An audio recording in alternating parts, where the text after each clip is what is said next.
Welcome back to Doing Football. Tmack, Jared, back to give you more fantasy football advice this offseason. But first, the best content creators on the Owner's Box YouTube channel are here to give you the new merch that just arrived today. And we are so excited. The Skippers boys will have it on tomorrow or today, whenever you're seeing their video, but they thought we should have it on first. So that's great. Very excited about the merch. But let's get into today's must-draft sophomore wide receivers. So Jared, let's get started. All right, we both got one guy going here today. I got T. Higgins, wide receiver for Cincinnati Bengals.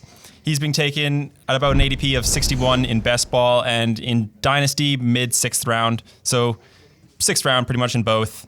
Last season, he had 108 targets, 67 receptions, 908 yards, and 6 touchdowns. That's a pretty solid rookie season. Most guys are under that. But I'm looking at the splits he had with Joe Burrow versus without Joe Burrow, because that was a big difference for that offense once he went down. From weeks 2 to 10, because I'm not counting week 1, because T. Higgins only played about 20% of the snaps, T. Higgins had 15.9 PPR points per game versus 9.9 without. That meant he had a 16-game pace for those games would be 80 receptions, 1,206 yards, and 8 touchdowns, which for a rookie season, that would be one of the best we've ever seen. If he would have done that, his ADP would be way up in the mid-second, third round. Yeah, that would be at the, would you have the ADP, 6th round? Yeah, 6th round. Yeah, right like now. that'd be, you may be winning yourself a season with a guy like T. Higgins at 1,200 yards. Now, people are a little bit scared about, the arrival of Jamar Chase, but let's remember that Joe Burrow played 1 year with Jamar Chase, 1 season. So T. Higgins and Jamar Chase have played nearly the exact same amount of time with Joe Burrow. And there's not, that chemistry is there between T. Higgins and Jamar Chase. I wouldn't be worried about that as much as I think a lot of people are, and why his value is at where it is now. Yeah, for sure. And obviously Chase is going to come in and it's going to hurt Higgins' ceiling. But I also took a look at the Cincinnati splits for Joe Burrow being in versus when he wasn't. And when he was in, the offense performed significantly better than when he wasn't in. Their plays per game went up from 58 without him to 71 with him. They scored 23.8 points per game with him versus only 15 without. And their yards per game went up a full 100 yards from 185 to 288. So this offense is going to be great with Joe Burrow. And now they're adding Jamar Chase. And just adding him, that means everybody's going to be better, because better players mean that the team is better. They score more points. Higgins is going to get some of that work as well. Yeah, I think T. Higgins is a great opportunity for fantasy owners to not be as worried as your fellow competitors are going to be with the arrival of Jamar Chase. That's why I think you're going to get him at a good value. So it makes a lot of sense there. I agree with you completely. Yeah. I'll go with my must-draft sophomore wide receiver. Look, I could have gone with Justin Jefferson. I could have continued with my love for USC wide receivers with Michael Pittman, but I'm going to go a little deeper here. I like Gabriel Davis of the Buffalo Bills, and let me tell you why. I know, you're thinking about Cole Beasley, you're thinking about Stephon Diggs, you're thinking about the arrival of Emmanuel Sanders. Gabriel Davis in 2020 was the wide receiver 54 in half PPR formats, okay? In 2020, he had a 73.4% snap share, which was a higher snap share than Cole Beasley. After the bye week in week 11, his snap share was over 90%. What does that tell you? After the bye, they had time to prepare. They had 2 weeks to look at film, go over the season so far, and they decided, what do we need to do? We need to get Gabriel Davis on the field even more than we already have.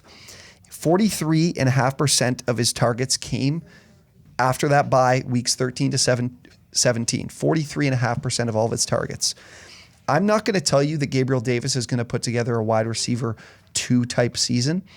That could be maybe a ceiling for him. He could be a 1,000-yard receiver. I'm telling you, I could see him 850 yards, 7 touchdowns, and 50 catches. Yeah, Gabriel Davis, I liked his rookie season. I thought he played well. But one thing I did do just this past couple of weeks was I took a look at every wide receiver drafted since the year 2000, found out how they did in their rookie season, and then plotted how they would perform in their sophomore season. And if you look at the round 4 guys, which Davis is, only one guy since the year 2000 in either their second or their third season has ever put up over 1,000 yards in any season, and that was Brandon Marshall. So the odds of him being that high of a prospect and getting 1,000 yards is very low. He could get the 850 yards you're talking about, 7 touchdowns, but his fantasy upside is limited. Luckily, you can get him very late in drafts, so I don't mind that value there. Yeah. I mean, he's a 4th round pick. Yes, the history tells us one thing. It doesn't mean that there's a complete limit on what he's capable of doing, but it does tell us that at a 4th round pick, you're unlikely to see the 1,000+ yard season. I think Gabriel Davis, he's going to have this offseason with Josh Allen that they didn't have going into his rookie year to build the chemistry, the rapport, and be ready to go in 2021. The Bills didn't add a running back this season. I think a lot of people thought they'd be looking to the draft to do that. They didn't. So I think the passing volume will stay the same. I'm not worried about Emmanuel Sanders. I think I'd take Gabriel Davis before I took Michael Gallup, before I took Marquise Brown, and I might even consider taking him before I take Devontae Parker late. Are you talking dynasty or redraft? Redraft. I mean, I would probably take him before Michael Gallup in dynasty too. I mean, I wouldn't be as much worried about Marquise Brown and Devontae Parker either, just with age. Yeah, I think I would probably take all 3 of those guys over Davis in dynasty just because of the draft capital. Like, it just plays such a big role when it comes to wide receivers. Yeah, in terms of like more, are you thinking over the course of his career, yeah. You don't see the trajectory. He's a decent depth play though. Like, I would never want to use him as a flex option as like a consistent guy. Yeah. But maybe if you're short a week, he's not a bad guy to throw in there for a week or 2. Yeah, and your bye weeks, and if you're you have 2 guys in your flex position, I think he could draw in for your team and has a high ceiling. Like I said, the ceiling's not 1,200 yards. I think for him. Stephon Diggs had 166 targets and over 1,500 yards in 2021. I think we know what defenses are going to be thinking when they match up with the Buffalo Bills each week. They're going to be thinking about how they can slow down Stephon Diggs. Now they got Sanders too, though. Beasley's in the slot. Yeah. A lot of options there. I know. There's a lot of options. But again, Diggs just demands that crazy share. So I think defenses won't be focused on Gabriel Davis. Anyways, that is our must-draft sophomore wide receivers. Subscribe, comment down below who you like in the sophomore wide receivers. I know we talked about a few. Denzel Mims is another one, like Justin Jefferson, Brandon Ayuk. Let us know, subscribe to the channel, comment below. And again, the merch looks great, the boys look great, and we'll see you guys next time.